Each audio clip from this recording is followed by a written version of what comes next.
Hello folks, good day. As you know, my name is Mark. I was born in Liverpool on the 7th of April 1967. My father's name was Ronald Mosley and my mum's name was Doreen Krause, then to become Mosley when my mum and dad got married shortly after I was born. The earliest memories of life I remember was growing up in Jubilee Drive, Liverpool 7. It was hard to cope with life at home.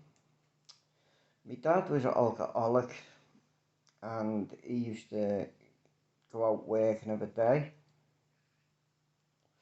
a long distance lorry driver, but eventually he needed an escort through London. Got the police, they smelled ale on his breath, took analysis, a roadside analysis. He was over the limit. He lost his job and was banned, and there was my dad. From having a good job to being banned to having no job and drinking. He eventually bought himself a lorry and used to gut houses out. I often sometimes went to work with him and he'd employ about 4 or 5 fellas to rip houses out, and after they'd ripped them out, the renovators would go in. My wages used to be the scrap, but I'd get more than the men who were working for him. He'd have one of his mates driving the lorry. We used to go in a pub with him after work and I'd sit there and all his mates would give me money. They'd be playing cards, my dad would be drinking. Then I remember being in the car with him as well when he was banned, going at various speeds, trying to show off to his son. He'd go home to my mum. They'd argue, he'd row. She'd have him a roast dinner on the table. The gravy'd be a bit dry because he wasn't in for it at 5:30. He'd throw it at her and make her cook another one, 12 o'clock at night. Sometimes I would have to run from Jubilee Drive to Connaught Road, sometimes in my underpants, sometimes with nothing on, out the back door, because my dad was beating my mum up. My mum, her mother and father were a lovely couple. They owned a cobblers on Kensington called Harry's, which after it was the cobblers, it became the bike shop, which I'm sure anyone who lived in Kensington in the early 70s will remember this. There was times when I was taken into the care of the local authority. The first place I remember was a place called admission unit, and I can't remember where it was. It was an old building. Don't know, I think I spent 4 weeks in there and was placed back at home. Back to Tyrigan's household, which there was violence and drink. I would go to school sometimes, come home, knock on the door and get no answer. Now this was not down to me mum, this was down to me dad. He'd be in the pub with me mum, she'd be saying, "We've got to get home, got to get home. Dad, one more, one more." Used to call it a Jill, another Jill, another Jill.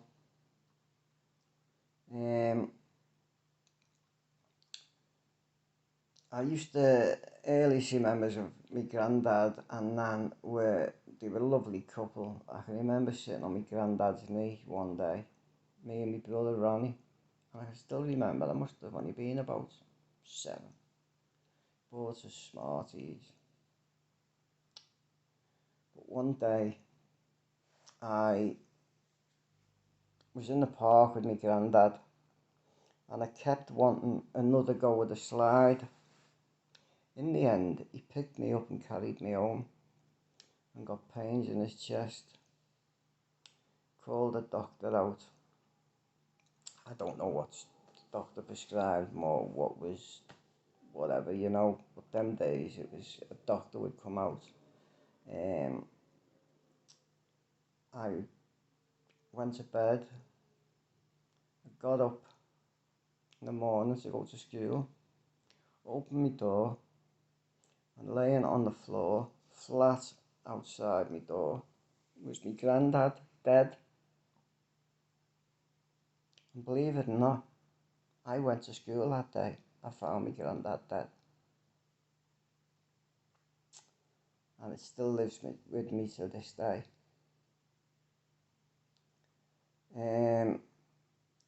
I'd always see my dad bringing in stolen goods. I've seen the house full of all sorts. My mum used to, when he come in from the pub, he used to not give me mum money. He'd take money off her for ale when he never had none. But sometimes he would roll his trousers up my dad and put them under the bed with his money in. But it was times, my mum told me this, when she took his trousers out of the bedroom and took £150 out of his pants, and he would not know. He used to think I was the man. He was the man. He'd go in the pub and buy the pub around, yet not give me mum money, which was very wrong. Early days, I remember with my mum going to Hamilton Square train station, and we used to go up to Risley Remand Centre, and when he was sentenced it was Appleton Thorn Prison, which is now Thorn Cross.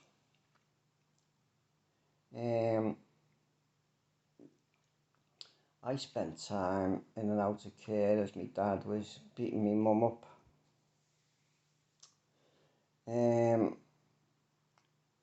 It was not a very nice place, and I eventually went to a place called the admission unit, and this was a new building, same name as the old one.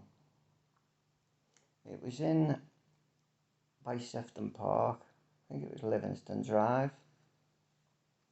You had A block and B block, and you used to have to call them aunties and uncles. That was a safe environment, and I got visits regular off my mum, me and my brother, and she used to always bring us, you know, canned drinks, crisps, chocolates, everything. She used to look after us, you know, she done her best. But eventually we home out of care, and one night my dad come in, and my mum has told me since, he made a cup of tea, and they were arguing and round for some reason. My dad said, "You'll be alright, you'll be like me in half an hour." What my dad, he hit me mum and whatnot, and she ended up having to go to hospital, and they took blood tests and all that. And what had happened is my dad had stuck what was known as LSD in her tea. She lost the baby, she had a bad trip, and she suffered a bad life with my dad. A very bad life. He used to beat her, and I know my dad's passed now, but I've got to say it how it is. He was a shit house. He couldn't hit a man. couldn't hit a man. At the age of 10, my mum had got rid of me dad, and he come up one night. He said, I'm getting married tomorrow. I think he was in his 30s then. And the person he was marrying was Karen Chadwick, I think. My dad said to me, Mum, I'm getting married tomorrow. If you take me back, I won't get married. Well, my mum said, go and get married. She's doing me a favour. So he got married, but ended up going in and out of jail. Ended up coming up to my mum's drunk, kicking the door in, police getting called, my mum making a statement, but getting scared and withdrawing her evidence, as she always did. The police did find traces of LSD tablets in a cup, and my mum dropped the charges on that, out of fear. He was manipulative, controlling, basically a narcissistic person. Because that's what they are, manipulative and controlling. Yeah, so when my granddad, anyway, getting back to that, picked me up and I kept wanting to go, another go with a slide in the park and another go with a slide in the park. And I found him dead. When I was 9, someone in the family said to me, you killed your granddad. This person shall not be named. I don't think the person meant it. But the person did apologise to me.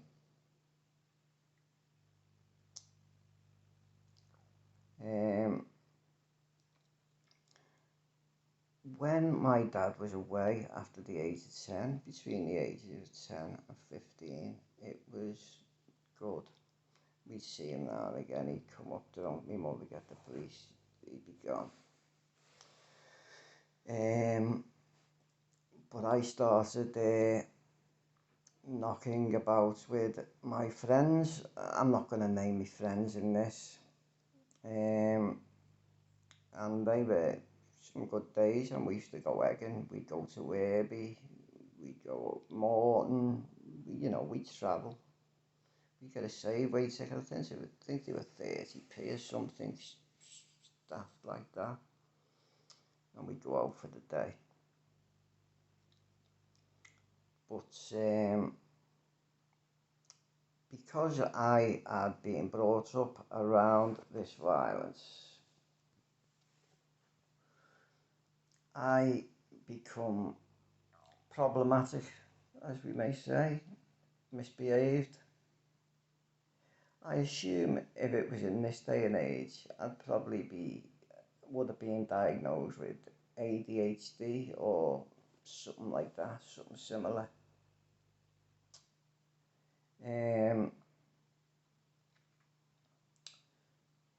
Yeah, so the first time I come into crime was hanging around on the street corners, around about 13, 14.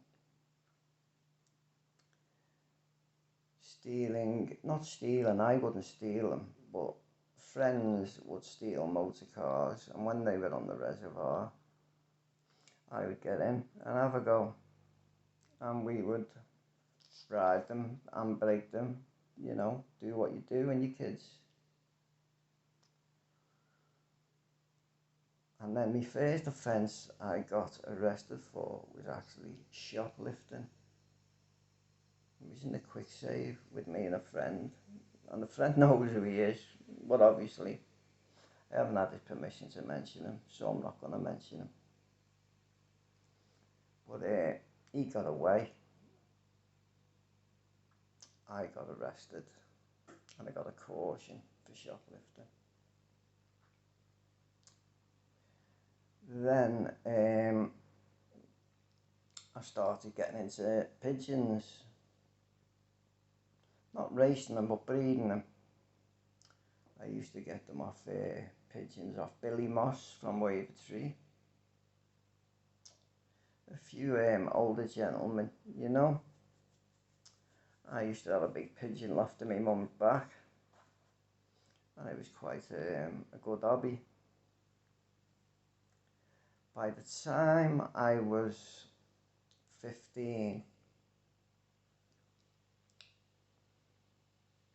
hanging round on the street corner, I was seeing some lads who kicked the students' door in. They had burgled the house, but me, being young and being an idiot, went in after them to see what I could get. And I took the stuff back to my mum's. Now I don't know, a neighbour must have seen me or someone, because within 10 minutes the police were in the house, got the stuff, and I was arrested for burglary of a dwelling house, which, it's not nice. You don't burgle houses, do you? You know, but I didn't actually directly burgle it, but I shouldn't have went in after them to see if what scrapings I could get, basically. I went to court and got a 2-year supervision order with 90 days IT.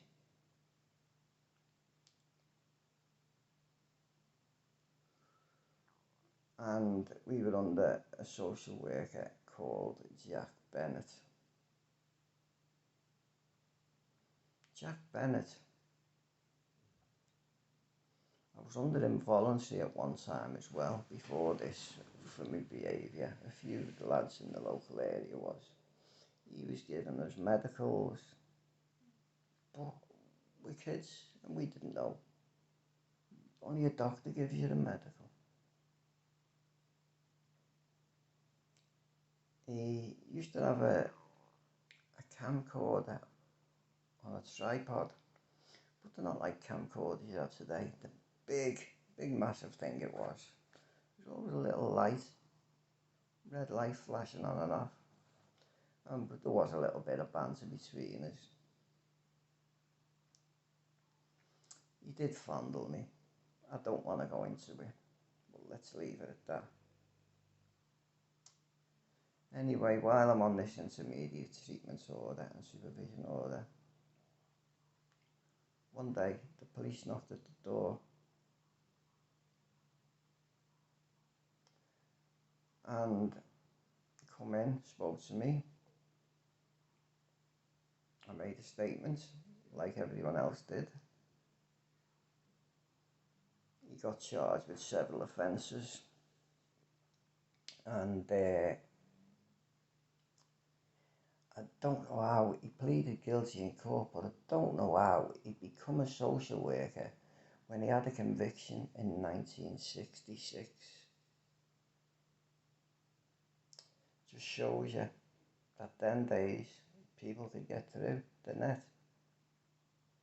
And one thing we all fucking hate is paedophiles, nonsense.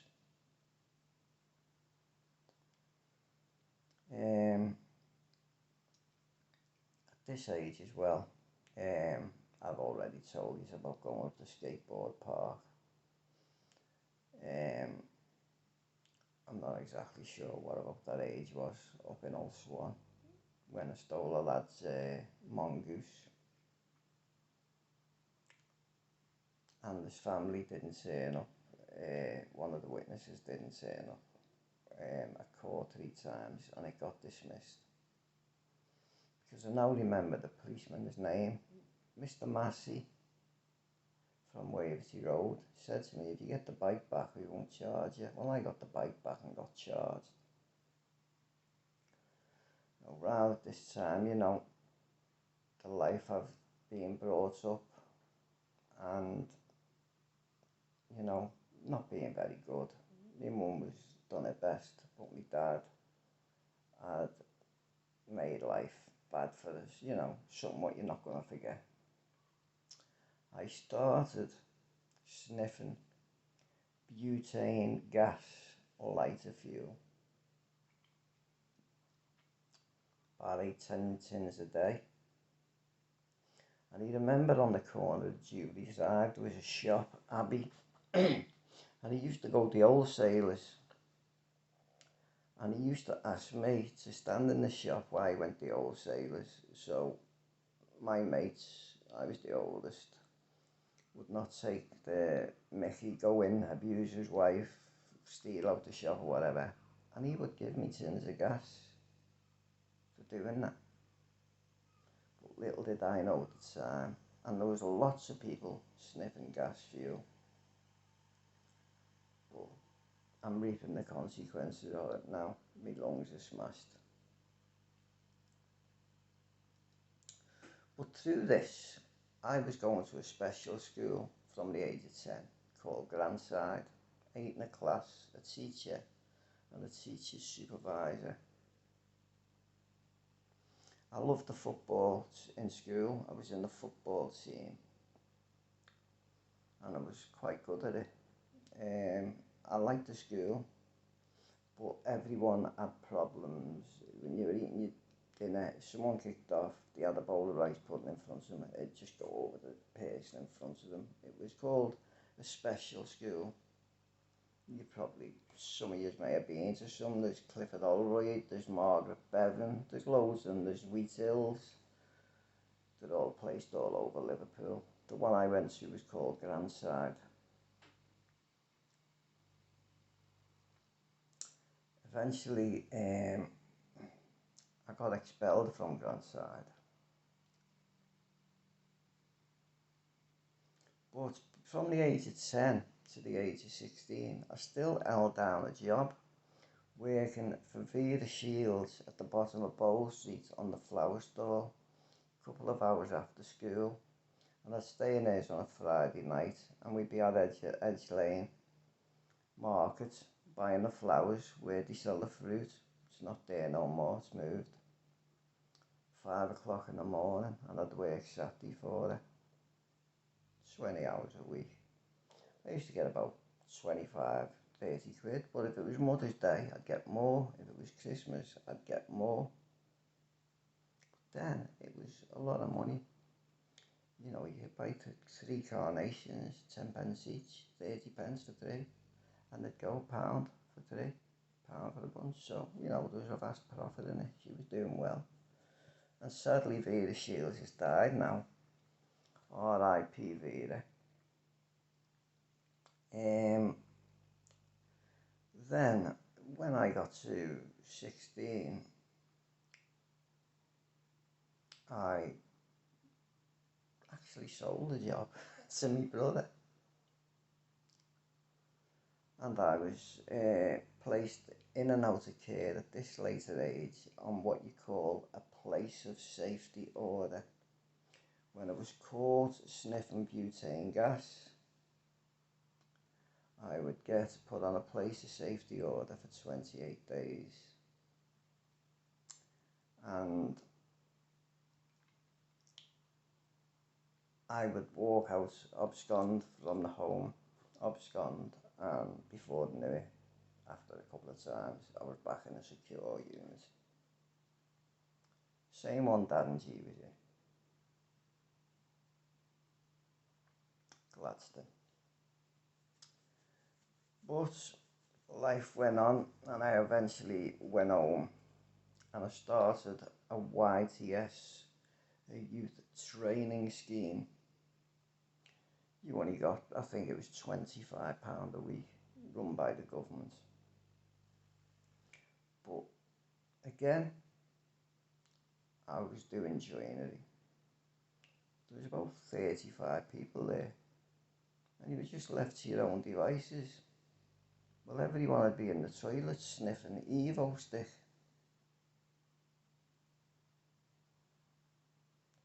Now, if I'd have went through what I went through with the violence, my mum getting beaten up, the police always raiding the house, would I have been like that? Let's just say I'd have been born to a dad who was a barrister, and my mum was alright, and my same mum. Would I have been that person? Would I have done these things? Other thing is, you know, between the ages of about 10 and 13, I used to get bullied. Then one lad was after me one day. He chased me twice, I got away. Third time he caught me, I fought back. And he could fight, and I beat him. And I thought, it's not that I can't fight, it's that I'm just scared. But I had a few fights, and I won a few, and I got a reputation for myself. And, you know, once you get a reputation, as soon as you're there, people want to knock you down. Well, obviously, it wasn't long before I lost the fight. You don't win every fight you're there in. But, you know, it was just the way you'd have to live, you know. Being with a single parent mother. But at the age of 16 rather, about 16 and a half, I having problems at home with my mum. I went to stay with my dad in St. Domingo Grove.